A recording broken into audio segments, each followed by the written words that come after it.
Java dasturlashtiruvida ternar operator. Ternar operatorni yana shart operatorining xususiy holi desak ham bo'ladi. U shart operatori kabi ishlaydi. Uning umumiy ko'rinishi quyidagicha, ya'ni shart tekshiriladi va shartdan keyin so'roq belgisi qo'yilgan. Agar shart qanoatlansa, shart ro'st bo'lsa, birinchi qismi, aks holda ikkinchi ifoda bajariladi. Masalan, quyidagi ko'rinishda ikkita sonning maksimumni, ya'ni kattasini topish dasturini tuzilgan.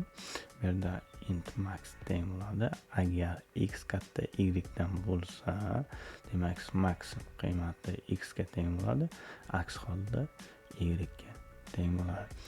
Buni shart operatori ko'rinishida yozishimiz mumkin. Keyin oldin shart operatori ko'rinishida yozamiz, keyin ternar operator ko'rinishida yangi dastur yaratamiz.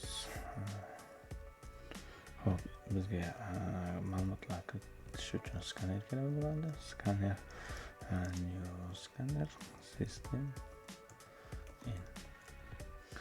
Xo'p, ikkita o'zgaruvchi in. Xo'p, bizning holatda xy, int xy hamda max bo'lsin. Xo'p, x ning qiymatini kiritib olamiz.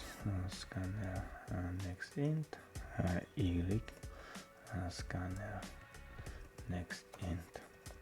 Xo'p, endi shart operatoridan foydalangan holda if x katta bo'lsa y dan, max ya'ni kattasi teng x ga. Aks holda else max teng y ga. Va natijani ekranga chiqaramiz. Max mana shunday ko'rinishda bo'ladi dasturim. Endi ishga tushiramiz.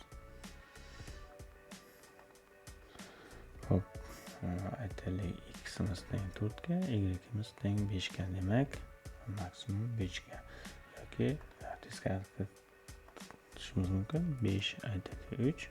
Bu holatda maksimum 5 ga, ya'ni birinchi son kattaligini ko'rishimiz mumkin.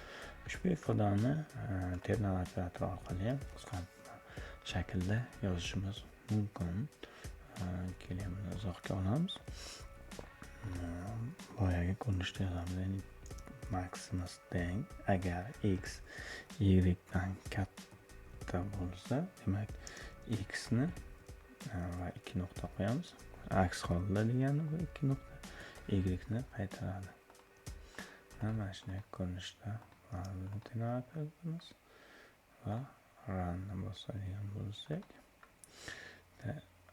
hop 5 3 natijada 5 ga teng yoki aytaylik 4 5 natijada 5 ga teng.